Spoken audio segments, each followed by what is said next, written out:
Check. Hey guys, welcome to the show. Subscribe, rate, and review on Apple Podcast. We're also on Spotify and all that jazz. Alan Lee is still on a LOA, leave of absence. So he will not be here. He's still on the show, just he's dealing with some stuff. He might not be here the rest of the season. It just depends. But we're praying and hoping everything's going all right with him. But back to some good news. Stand-up starting to open up. I got a couple shows in the books. Not a lot, but a couple. July 3rd, Saturday, 2021. The Rec Room with Pablo Francisco. Richard Schassler will also be on the show. Tickets are $22. You can buy them at www.recroomhb.com. And then August 7th, The Rec Room with Dat Fan. 7 o'clock show. Tickets will be $22. And you can buy them at www.recroom.com. hb.com. So those are the only two I have in the book as of now. I think this year is going to be more getting back into the thing slowly before the dates fill up. But it's coming back slowly but surely, and we just got to do what we got to do. Meanwhile, we got the podcast, Reza Riffs. Subscribe, rate, and review on Apple Podcast. Tell a friend. We've been getting some good feedback, some great guests as always, and it's been fun. Today is no different. We have a great guest, and we have a great show. Comedian Jeff Allen will be on the Zoom with me. Jeff has a dry bar comedy special. You've seen him on Comedy Central. And my computer just told me your virus protection plan has expired. But back to Jeff Allen. He's one of the cleanest comics working today. He's touring right now during these rough, crazy times. He has a new tour called Jeff Allen, the American I Grew Up In. We're going to talk to him about that and get inside Jeff Allen's head on how to be a better comedian. I hope you guys like the show. Subscribe, rate, and review. Even if you don't like it, tell me on the Apple Podcasts how we can improve and make things better. Constructive criticism never hurt anyone. And alrighty. Let's rock and roll. Enjoy the show.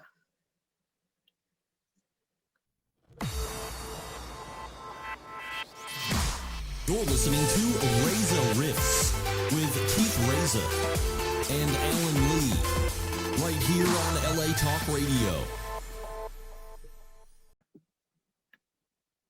Hey, Jeff.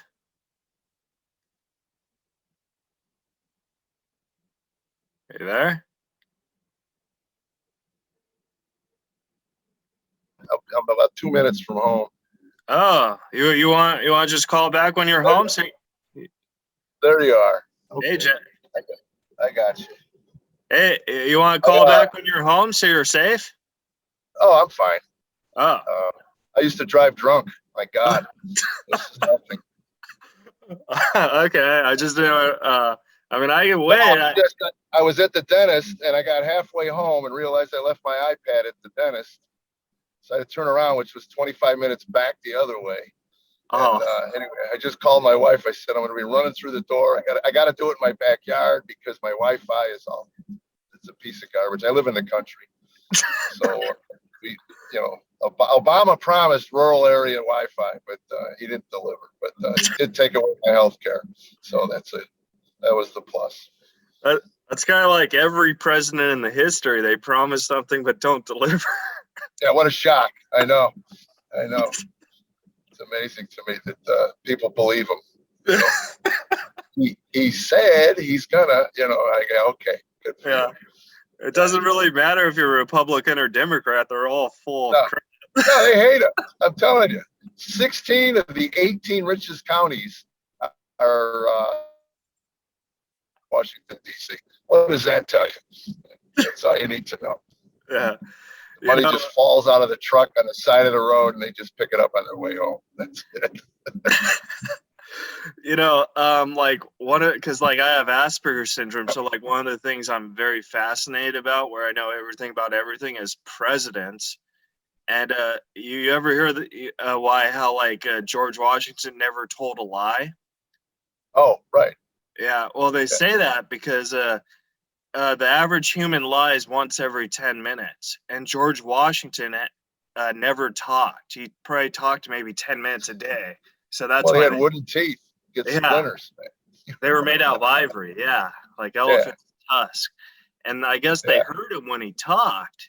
So he never talked. He only talked like 10 minutes a day. So that's why they say he never told a lie, because he never talked. Right. Never spoke. That's right. What's that old joke? How can you tell when a politician's lying? His lips are moving. So that's it. I'm almost home, man. I got like a minute. Oh no, it's cool. This is just getting to know each other. This is fun. I like the scenery in your car, though. Oh yeah. Yeah. There's not much to see, but I almost did it at my golf course. I almost called you from the golf course, but they're running weed whackers, and I thought, oh, that's not going to be good. So anyway, you're a big golfer. My wife.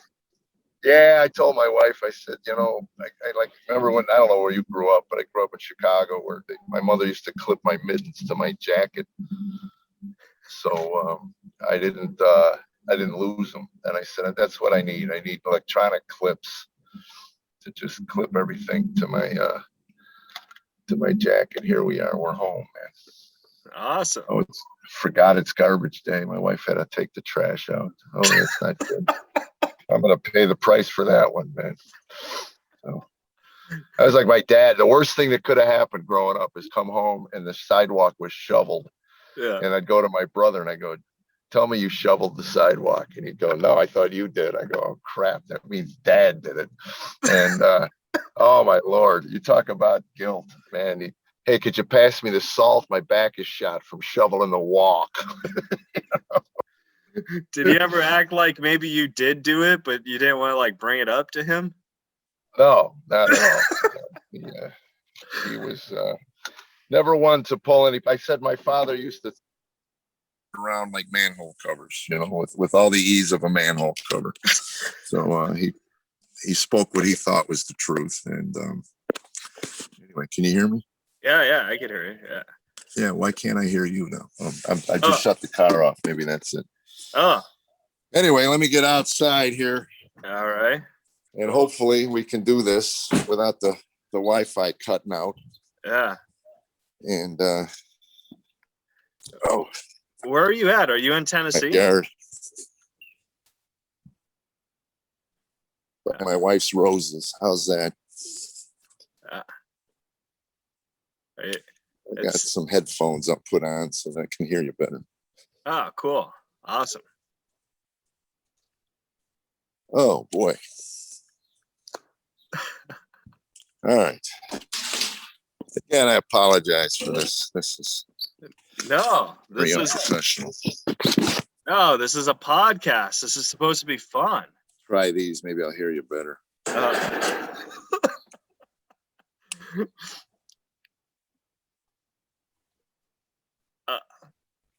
Okay, I see you now. All right. Oh, I got you. There we go. All right. Can you hear me? Yeah. Oh, cool. Hey, Jeff. How are you? Hey, man. Good. How are you? Doing good. I was saying this isn't unprofessional. This is a podcast. This is supposed to be fun. So thank you for. Oh, okay. No problem. Are you in Tennessee right now? I am. Oh, yeah, cool. I live in Nashville. So. How long have you been out there?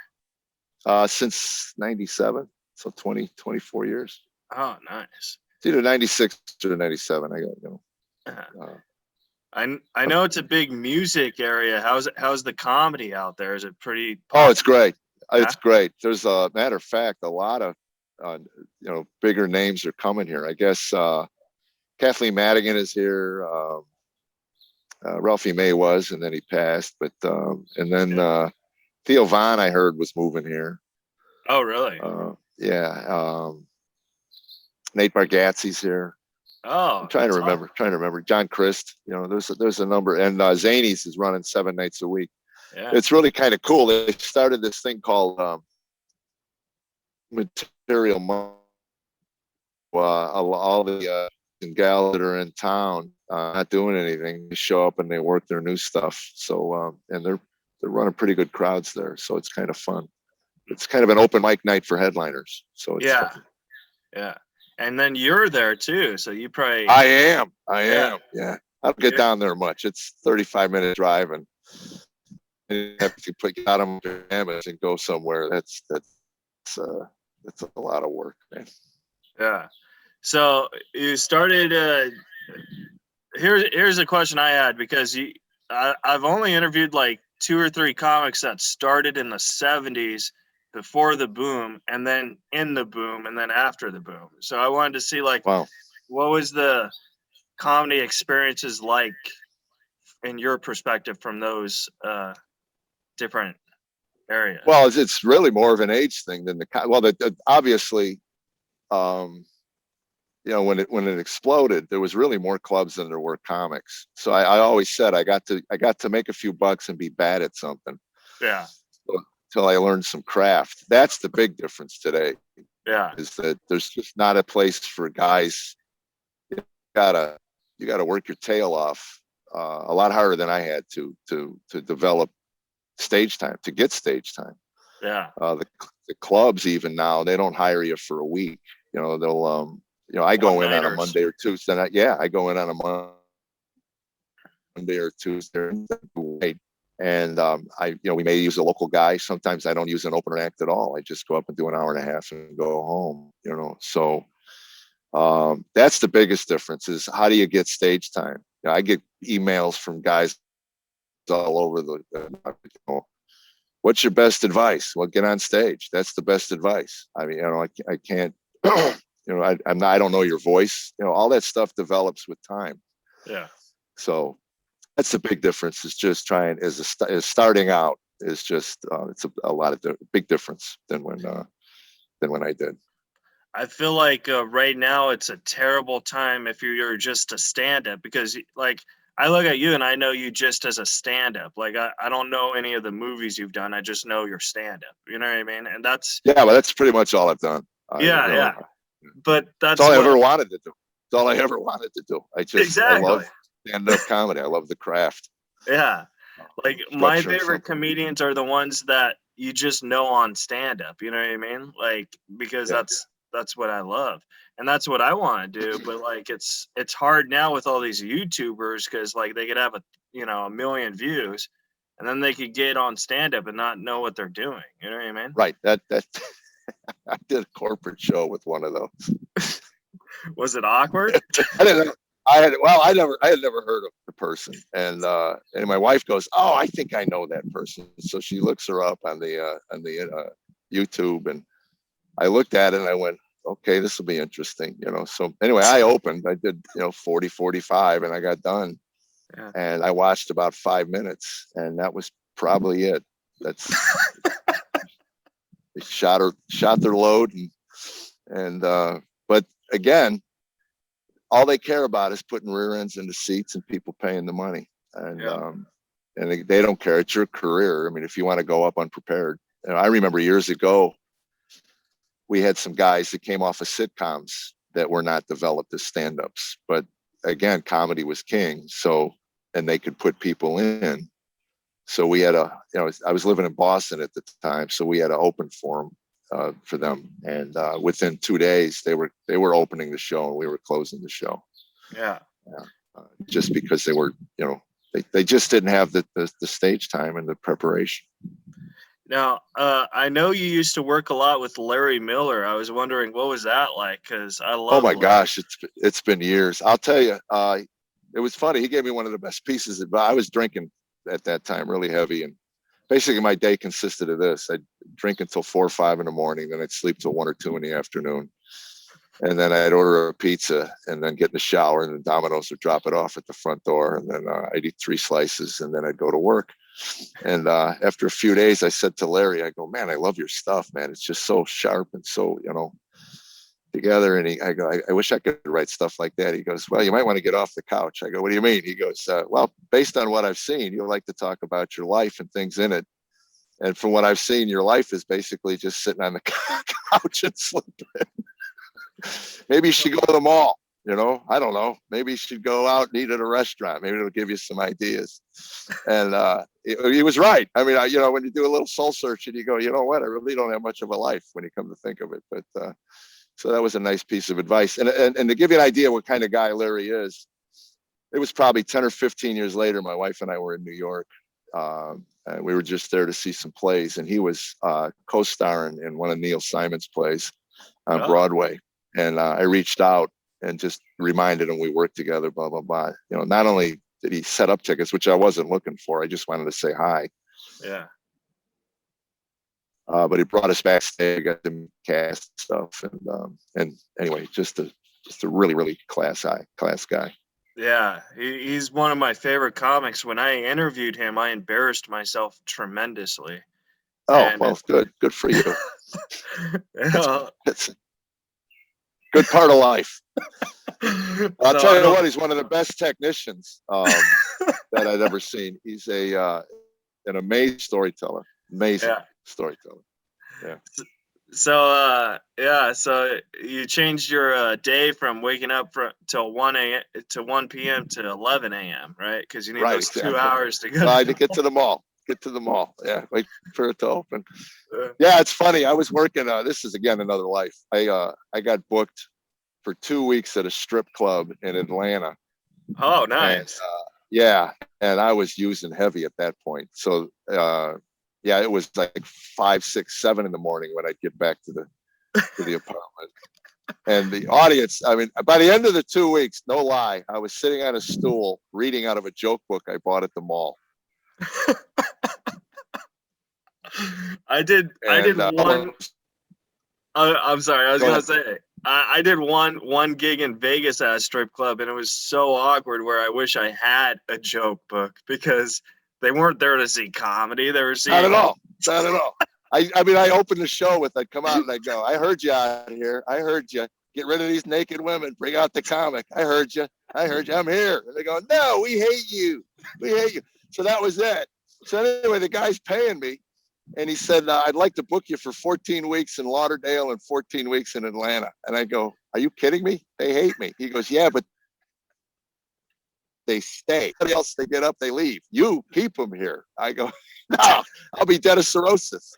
If I did this for 28 weeks. There's no way I could do this. I actually have aspirations of another career somewhere. Yeah. And it turns out the guy that I was filling in for was just in rehab for 14 days. So what does that tell you? It would have been ironic if you were filling in for Larry Miller. Not at the strip club. Yeah. But no, like when I did the strip club, they paid me in a lap dance. Oh, see. Yeah. Like I was torn between best and worst gig ever. That's like what was it? One club owner wanted to pay me in cocaine. And I said, I know we in the business think it's a currency, but I can't send it to AT&T to pay my phone bill. Yeah. So how about you give me some cash, man? Yeah. Or still good. Or a check that's gonna, not balance for a few weeks. I'll use one of those. Yeah. I used to call guys when they started paying you in 1s and 5s. That's when you knew they were on their way out. When clubs first opened, you'd get 100s, and then it went to 20s and 50s, and then eventually 5s, 10s, and 1s, and then you go, they're in trouble. They're digging into the waitress's tip jar to pay the comics. So. Now, what was that like? Because the lack of pay is obviously, in the 80s, I'm sure you can make a very good living as doing comedy, and maybe in the 90s, but now it's very. I don't know about you because you're already established and a nation name, but now it's really hard to make a living at stand-up comedy. What's your advice on that? I don't think they're That's again, I don't know. It's a different world. Like I said, I was able to go around and headline clubs, even though I couldn't draw anybody in, because people were coming out to see just the comedy shows. So you were just a guy that week. And I don't know when it shifted, like in the 90s. I almost quit comedy in the 90s because I told my wife I got good at something that doesn't matter to anybody, and I couldn't draw anybody. But the club owners, you'd call them from the airport and say, well, I'm here. And they'd go, yeah. And I go, well, is someone going to come get me? Do I take a cab? I don't know. Yeah, let me call some, and it's like, they didn't even care. I mean, you were a non-entity to them. You were a pain. You were just part of the operation. Yeah. So anyway, I did some soul searching about the mid 90s. And I said to, my wife, I got to find another place to do this. And I had just found my faith, and I was going to church, and pretty soft Methodist church. I mean, they used to cut out the Peanuts cartoon and do a sermon from that, not really deep, heavy religious stuff. But I thought, gee, I wonder if churches would hire comedians. And anyway, by this time we were living in Nashville, and I had a Jewish manager, which I still have. And I said to my Jewish manager, you think churches would hire me? He goes, you're asking me, what do I know? I go, oh, I don't know either. So the first year I did one church. When your resume is casinos, nightclubs, and comedy clubs, pastors are a little hesitant to give you the pulpit for an hour as a comic. But anyway, that kind of opened a whole new world for me. And I was able to develop a little niche in that world. And then from that corporate. And then now I'm back in clubs. It's kind of gone full circle. But because of dry bar comedy, my name recognition has gotten enough to where, like I said, I can go in on a Monday or Tuesday and draw people. Dry bar clubs are happy. It's the best. Yeah. Yeah, it really is. It's amazing what they've been able to put together. I never heard of it until I got booked on it. And then my wife went nuts. She said it's in my feed every day. Yeah. She knew exactly what it was. Yeah. So it changed my life. I likened it to doing the Tonight Show in the 70s when Carson gave you the thumbs up, and the phone just started ringing. And so it's been a good ride. And then COVID hit, and we're just kind of trying to get the train back on the tracks and get going again. Now, speaking of COVID, like you're performing right now. Like I'm in California. Things are starting to open up a little. Yeah. But you've still been performing during this. What was? Oh, sure. What's that like? Like, have you been? I had no problem with it. I wasn't. I hate to say this because people hammer me all over Facebook about it, but I wasn't all that worried about COVID. Right. I'm a healthy guy, and I did the research on it. And people, unless you're obese, diabetic, heart disease, a lot of things. Now, my wife is high risk. She smoked for 40 years. She has lung issues, and every time she gets a respiratory virus, it's bad. It's emergency room stuff. So I was careful, and I've always been careful. I mean, I figured it out 15, 20 years ago. But sharing microphones during flu season is bad. So I would wipe the mic down with antibacterials or ask for my own mic. And I shake 150 hands a night. I never touch my face. I mean, again, these are all things that I knew about. So when COVID hit, and Tammy said to me, she goes, "You've been living like that for 20 years. Distance from people. I don't eat from the public trough. If they got chips on the table and stuff, that's the worst." Yeah. So again, I looked at the research, and as a 0.5% mortality rate for people over 60, 99. So I looked at her and I said, look, if I'm going to go to Vegas and someone tells me you got a 99.5% chance of winning, I said, baby, I'm betting everything we got. I'm taking the retirement. I'm taking everything. And if we lose, well, anyway, that's it. But I'm not going to hole up in the closet and be afraid of this thing. So I golf 3, 4, 5 days a week. I put the mask on when they told me to. I didn't care. I mean, again, I don't want to get people all worked up in a lather because I know this has become such a political thing. Right. But so when the club's open to 25% capacity, I told my manager, I'm in. Just call them all back. Tell them I'm in. I don't care if it's 50 people a night, and to put it in perspective, I like to say I lost a zero on my check. You know, it went from thousands to hundreds, but at least I was working. And now that the big names are coming, there's a lot less work for people like me, but they remember that. So they're giving me dates, and we're trying to slam another niche. I'm doing 4 and 5 o'clock shows on Saturdays. So that gives them their 7 and 9:30 show.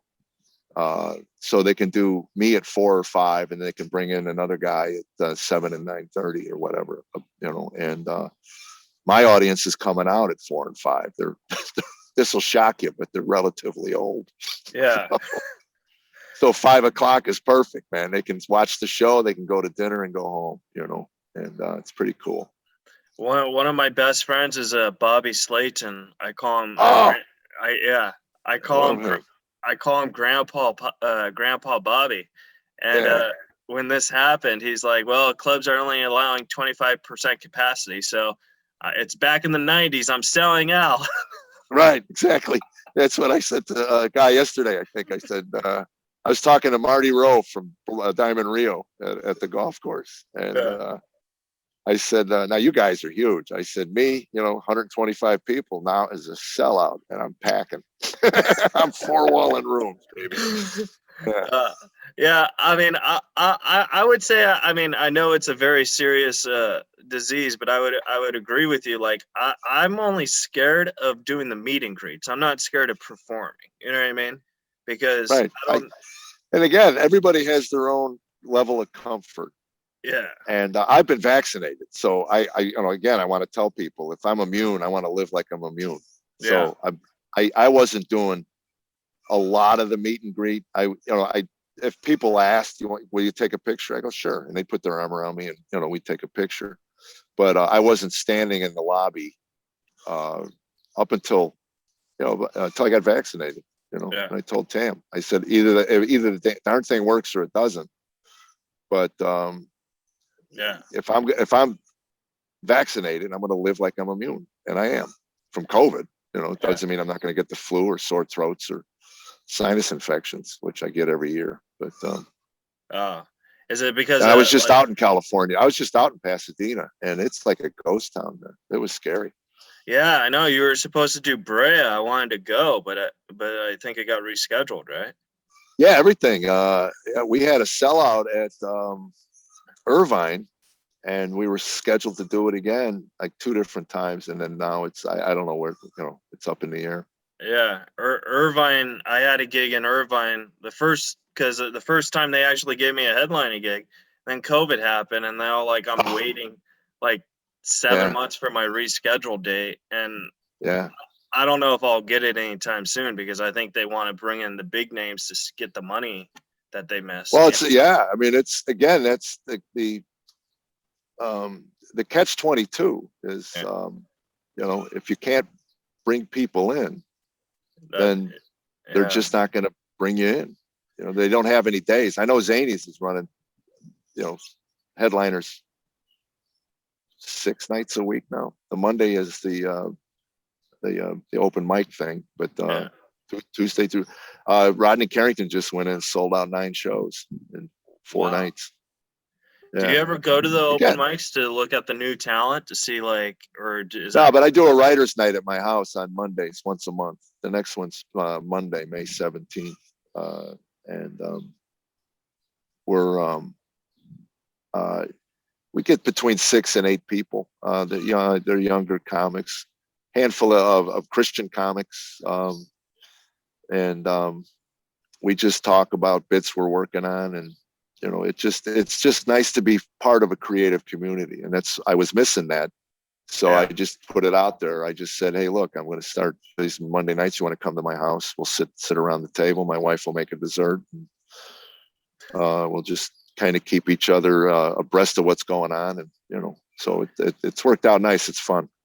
Now, do any of these comics, like, I'm sure there's 1 or 2 that, like, they probably don't have the best comic skill, but they only go because you're there.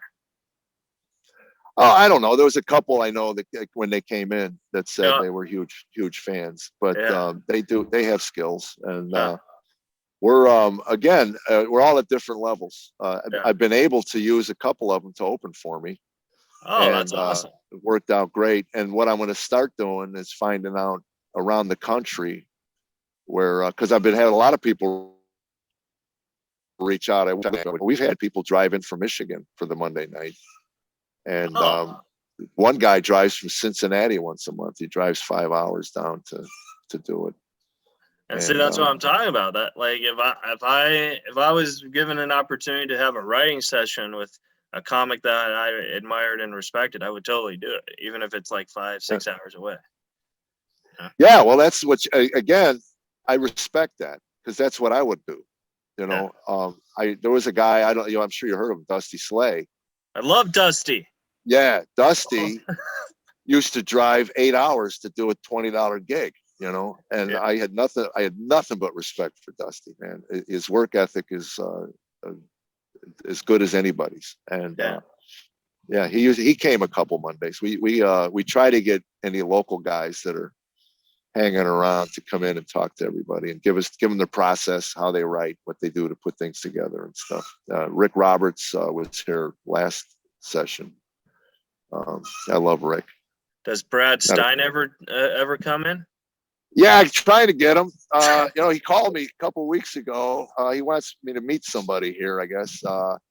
I'm trying to get him to do some magic. I started as a magician, and I just met Nate Bargatze's dad, Steve Bargatze. Yeah.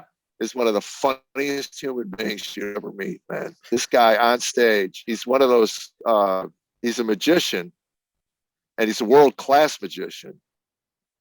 But his humor is just, it's through the roof, man. And I just met him. I was trying to get him to go golfing with me the other day, but he was doing a show somewhere.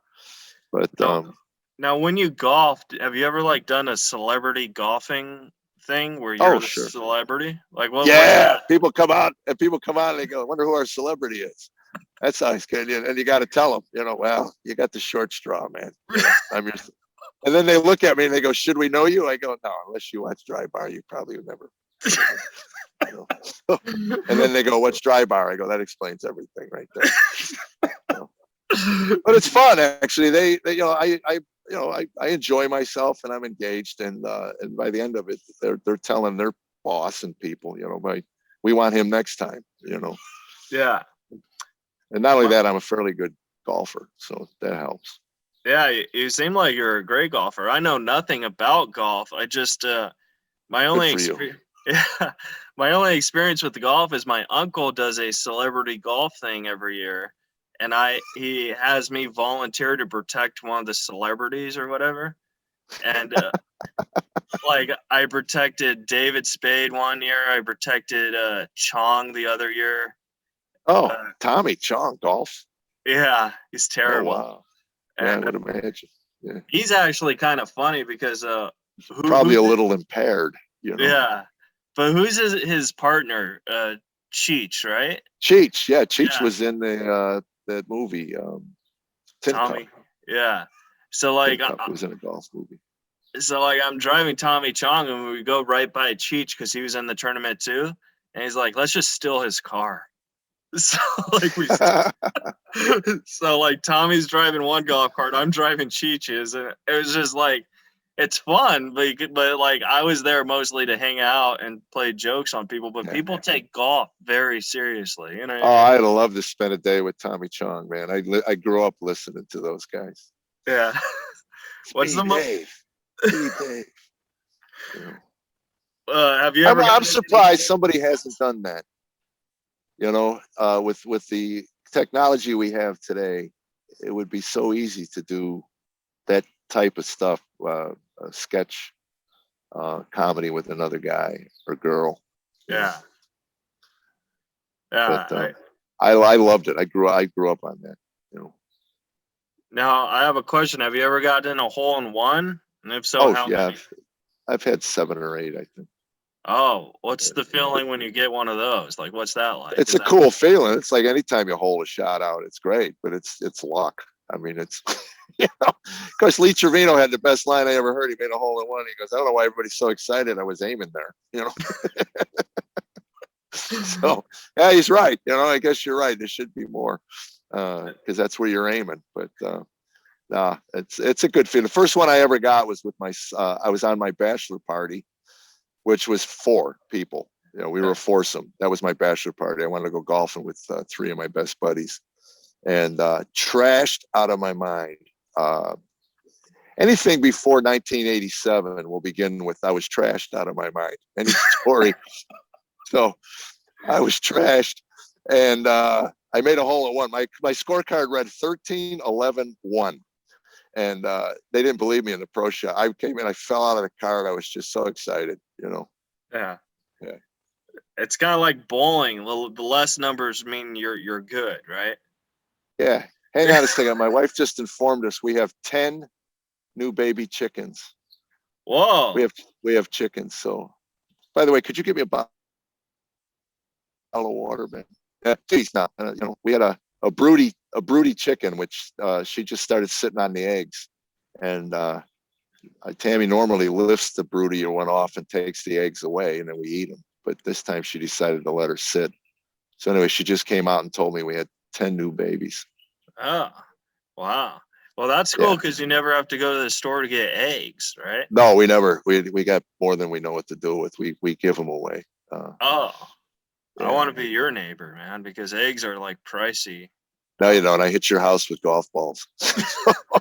I've already put my neighbors on out once. Have you ever done that?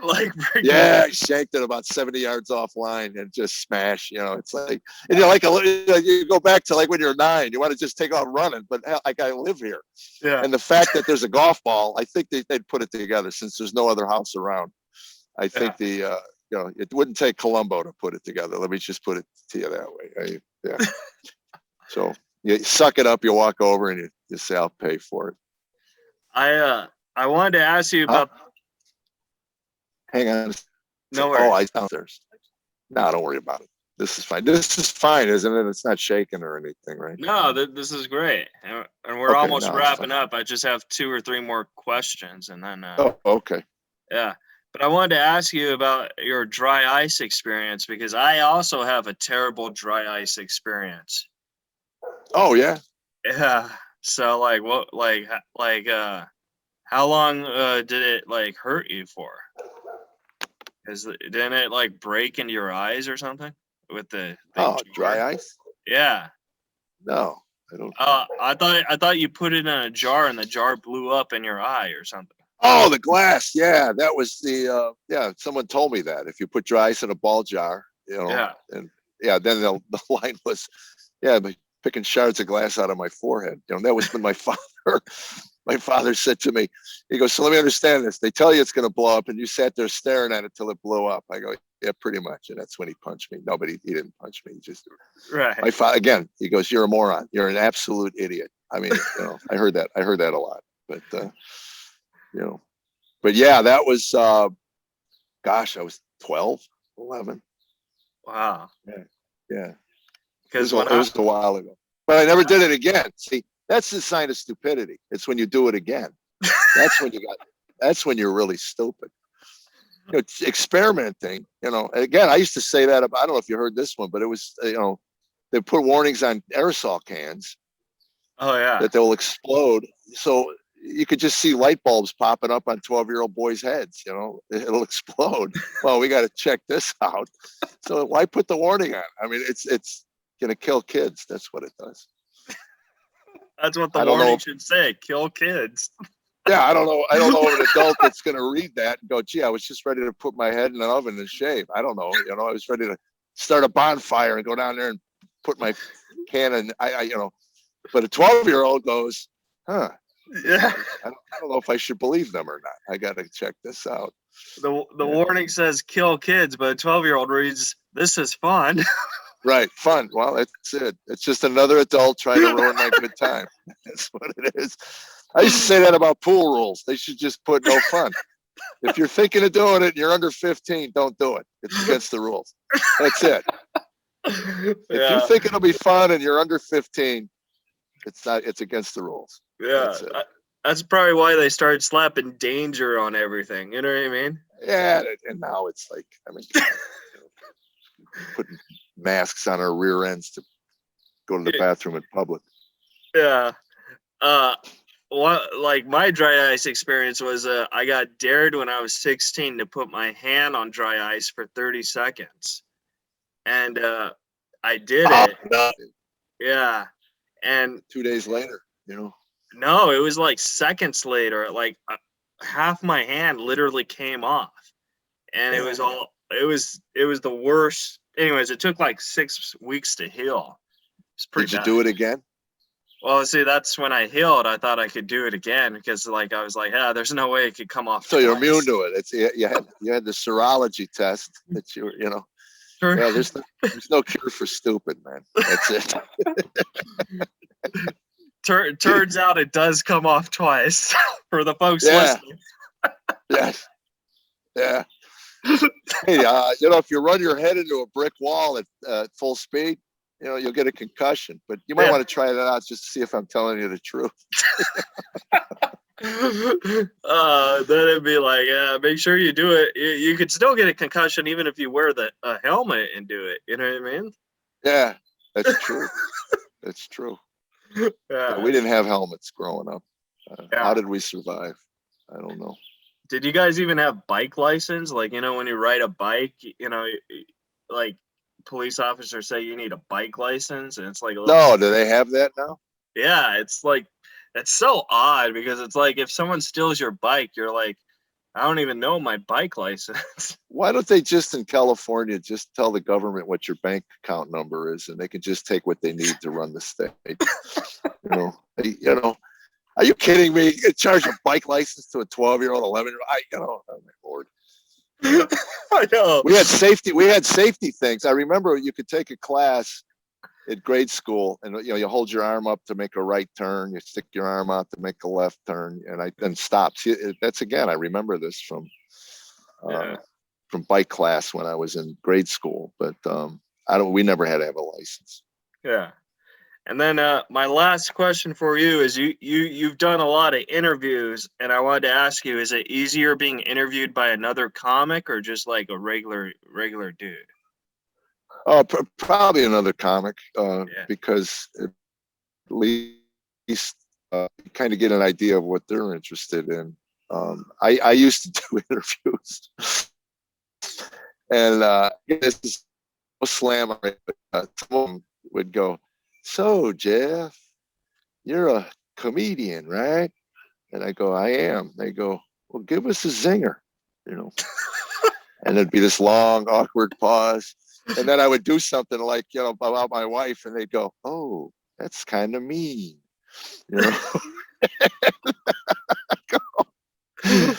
Yeah, I did a convention and for radio, Christian radio, and I stood out there and I said, "There's about a handful of you guys that know how to interview a comic. I think they should run a class, and the rest of you should take a class from them."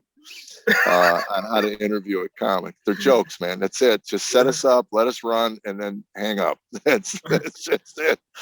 And the first rule is don't ask for any zingers. Zingers, yeah. I got to search the Rolodex here. I got a limited vocabulary anyway. But I got zinger. Oh, that was a snack cake, I think. I'm not sure. But, so, Jeff, where you working? It was hard, especially it's one thing if you're sitting in a studio with someone, you can look across, and then during the break you could go, "Come on, man, we need to," but on the phone, and I had a guy from a talk radio station. Apparently he did not want to interview me, and the station manager made him because he brutalized me. Oh, really? And the last thing he said, I tried to do a bit, and he goes, "If you're a comic and you come on a radio show, you should at least be funny." And I wanted to leap through the phone, man. I was so humiliated. And that's when I started telling my manager, I said, I will only do interviews with people who want to interview me. I'm not going to be, if a club says, "We got you hooked up," the guy better know who I am, and he better want to interview me. Otherwise, I'm not going to do it, because it's just, they can make your life miserable. Yeah. Yeah, well, thank you so much for saying yes to me, but I have man. Not a heartbeat. You interviewed like all my buddies, man. John Campanera, Brad Stein. I was looking, man. Oh yeah. I love Campanera. The Harry Carey. My friend and I, every time Campanera works Zanies, we drive down to Zanies and force him to do Harry Carey, and then we leave. You know, I just want to hear, wow, that's a cute kid. When I interviewed John, it was so weird because I interviewed him right after he got his COVID test, and he didn't know if he had COVID or not. And I was like, oh, well, we could reschedule. He's like, oh, no, I'm fine. And he's just doing it. And I just thought it was just so weird because I wouldn't want to do an interview after a COVID because they throw that thing up your nose. You know what I mean? Yeah, well, I'm again former cocaine addict. I had a lot of things on my nose, so it didn't bother me. I've had 5 COVID tests. I think 6. Yeah, 6. Because especially when you work California, you got to get it before they let you in the building. Yeah, so I've had a bunch.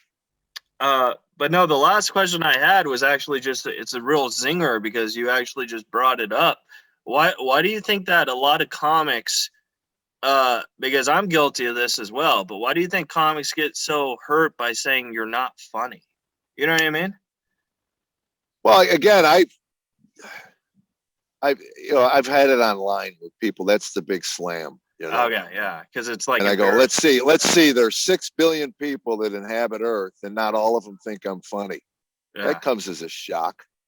It's probably a mathematical improbability that you're going to make everybody like you. So I don't, again, move on. I get it. I understand that. I mean, I had a guy write me some really nasty stuff one day, and I normally don't respond to things. But I thought, what was your purpose in telling me all of that? Right. Was it to get me to quit because that ain't gonna happen? Yeah. Or was it to add to get me to change some things? But that wasn't constructive. So anyway, I wanted to see his face, my response, because I'm always curious about criticism. If you're going to critique somebody, at least have a point, a goal in mind. Exactly. I mean, I'm not gonna, like I worked with a guy once that opened with a bunch of jokes about crippled people, and there were people in wheelchairs sitting in the front, and honestly, he couldn't figure out why he bombed. So I went to lunch with him, and I said, first of all, I wouldn't do jokes about cripples anyway. You're supposed to punch down or punch up, not punch down. Right. So pick on the powerful if you're going to pick on anybody, and that's why I pick on my wife. She's much more powerful than I am in this relationship, so I can pick on her, but he's still, I mean, after our conversation, he's like, I don't know, it's funny stuff. I want it and keep bombing. I just giving you my from where I sit as an audience member watching you. I didn't. Yeah. It was hurtful to people that were sitting there, and so. And it probably ruined their comedy experience too. You know what I mean? Yeah. Again, I always look at the intent, malice. Malice is the key word for me. You could say a lot of things that are considered politically incorrect today without malice, and to me, they're funny. Yeah. It's when you get malicious and your intent is to cut and hurt that it's not funny. Yeah. Yeah. I mean, and again, it's just language. But what is the intent? And is there malice? It's like, to me, racism is malicious. It has nothing to do with making jokes about cultural differences. It is because I said in the 1970s, everybody did the differences between black and white, or Hispanics, and everybody talked about the different cultural differences, and stereotypes, and there was no malice there. Everybody laughed. I mean, it was funny, and now, I mean, it's like it's such a taboo thing that you can't talk about the differences. And that's kind of what comedy for me is, the contrast and the truth involved in some of these differences and stuff. So anyway, I don't, Yeah. kind of got off on a tangent there, but it was a beautiful tangent, though. It was from the heart. Oh, yeah, it was. See my wife's roses behind me? Those are my wife's roses. Oh, so, yeah. You know what? You should pluck one of them and give it to her and say happy anniversary. And she'll get mad at me for plucking one of her roses. She likes orchids. It's funny. She grows roses and she grows all kinds of flowers, but she doesn't grow orchids. I guess they're hard to grow. Yeah. But if I buy her flowers, it's always an orchid. Well, Jeff, I want to respect your time. Last question: Where can the folks at home follow you? Jeff Allen Comedy, Twitter, Instagram. JeffAllenComedy.com, at Jeff Allen Comedy on Twitter, Instagram, Facebook. Just go to my the fan page on Facebook. That's where we do most of our. We try to post at least 3 or 4 videos a week. And from all now we're digging into stuff from 1993. It's they posted one the other day. My wife goes, "Was I married to you at this point?" We've been married 35 years. So I said, "Yeah, I think we were married, babe. It's probably 1992, I guess." A really old, ugly Bill Cosby sweater, and I had hair. Yeah. So yeah, it's funny reading things. I had somebody reach out the other day and say, "Are you related to Tim Allen? My friends think you are." I get that a lot. Oh, do you? Oh, yeah, outside of our toxic masculinity, there's no relation. That's what I say. So, yeah. Have you ever met? Have your past ever met like Tim Allen? Like, have you guys ever done a show together? Or? I think in Boston once, briefly, but no. Yeah. No, I've been a fan of his for forever. I've always enjoyed his comedy, and I always enjoyed him as a person, as a human. Yeah. He told a story about when he first started on Tool Time, and he started doing concerts, and dads were bringing their young sons to the show, and he's not clean, and he felt bad. So he started changing. Then rather than have to change his act, he just stopped touring. And I thought that was kind of cool, rather than it was a character thing. I would do the same thing. I wouldn't want to offend some parent who has a kid there, so I'd either change the material, or if it was necessary for me to do something, And, it's kind of like Jay Leno. He doesn't tour anymore. He just does the Comedy Magic Club every Sunday or every other Sunday. Yeah, I emceed one Sunday for him there years and years ago. Yeah. It was a real treat. He's one of the best. He is, if not, he's one of the best. Technician again, just brilliant. Well, you know who else is one of the best? The great Jeff Allen. Thank you so much. Oh man, Yeah. Thank you. Thank you so much for talking to me, pal. I really appreciate Thanks, it. Keith. Yeah, and if you come, the La Brea happens, man, come on out. I would love to. Yeah, I would love to support you, man. All right, Cool. buddy. I'll see you later, Take care, pal. man. Thank you All right, again. bye-bye. Bye. And that was my interview with Jeff Allen. Subscribe, rate, review, and tell a friend. We'll see you guys next week. And thank you guys so much. And thanks for Jeff for his time. We'll talk to you later. Bye.